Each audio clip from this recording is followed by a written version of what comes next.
Hello everyone, beetroot ಮತ್ತು ತುಪ್ಪನ ಉಪಯೋಗಿಸಿ ಮನೇಲಿ ಯಾವ ರೀತಿ ಲಿಪ್ ಬಾಮ್ ಮತ್ತು ಬೀಟ್ರೂಟ್ನ ನಾನು ಚಿಕ್ಕ ಚಿಕ್ಕದಾಗಿ ಕಟ್ ಮಾಡ್ಕೊಂಡು ಸೊ ಅದನ್ನು ಮಿಕ್ಸಿ ಜಾರ್ಗೆ ಹಾಕ್ಕೊಂಡು ಗ್ರೈಂಡ್ ಮಾಡ್ಕೊಳ್ತಾ ಇದ್ದೀನಿ. ಸೊ ನೋಡಿ, ನೀರೇನು ಹಾಕ್ಬಾರ್ದು, ಆ ರೀತಿ ಗ್ರೈಂಡ್ ಮಾಡ್ಕೊಳ್ಬೇಕು. ಅದಾದಮೇಲೆ ಒಂದು ಬೌಲ್ ತೊಗೊಂಡು ನಾನು ಗ್ರೈಂಡ್ ಮಾಡಿ ಇಟ್ಟಿದ್ದಲ್ಲ ಬೀಟ್ರೂಟು, ಸೊ ಅದನ್ನು ಈ ರೀತಿ ಚೆನ್ನಾಗಿ ಅದರಲ್ಲಿರೋ ರಸನೆಲ್ಲ ಹಿಂಡ್ಕೋಬೇಕಾಗುತ್ತೆ. ಇಷ್ಟು ರಸ ಸಿಗ್ತದೆ ಒಂದು ಬೀಟ್ರೂಟಲ್ಲಿ ನನಗೆ. ಅದಾದಮೇಲೆ ಒಂದು ಚಿಕ್ಕ ಬಟ್ಲನ್ನ ಇಟ್ಟು ಸ್ಟವ್ ಮೇಲೆ, ಸೊ ಅದನ್ನು ರಸ ಏನು ಹಿಂಡ್ಕೊಂಡಿದ್ದೆ ಅಲ್ವಾ ಅದನ್ನು ಹಾಕಿ ಚೆನ್ನಾಗಿ ಕುದಿಸ್ಬೇಕಂದ್ರೆ ಸ್ವಲ್ಪ ಗಟ್ಟಿ ತಿಕ್ಕಾಗಿ ಆಗಬೇಕು. ಅಷ್ಟು ತನಕ ಚೆನ್ನಾಗಿ ಕುದಿಸ್ಬೇಕಾಗತ್ತೆ. ಸೊ ನಾನು ಹಾಕಿದ್ದಿದ್ದು ಕ್ವಾಂಟಿಟಿಗೂ ಈಗ ಆಗಿರೋ ಕ್ವಾಂಟಿಟಿಗೂ ನಾನು ಇಷ್ಟು ತಿಕ್ಕಾಗಿದೆ. ಸೊ ಈಗ ಆರಿದ್ಮೇಲೆ ಒಂದು ಬೌಲ್ಗೆ ಇದನ್ನು ಟ್ರಾನ್ಸ್ಫರ್ ಮಾಡ್ಕೊಳ್ಳೋಣ.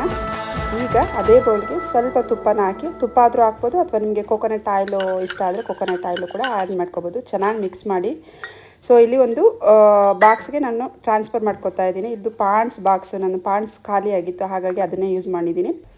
ಒನ್ ಡೇ ಫ್ರೀಝರಲ್ಲಿ ಇಟ್ಟಿದೆ. ಎಷ್ಟು ಸಖತ್ತಾಗಿ ಕಲರ್ಫುಲ್ಲಾಗಿ ಆಗಿದೆ ನೋಡಿ ಲಿಪ್ ಬಾಮು. ಸೊ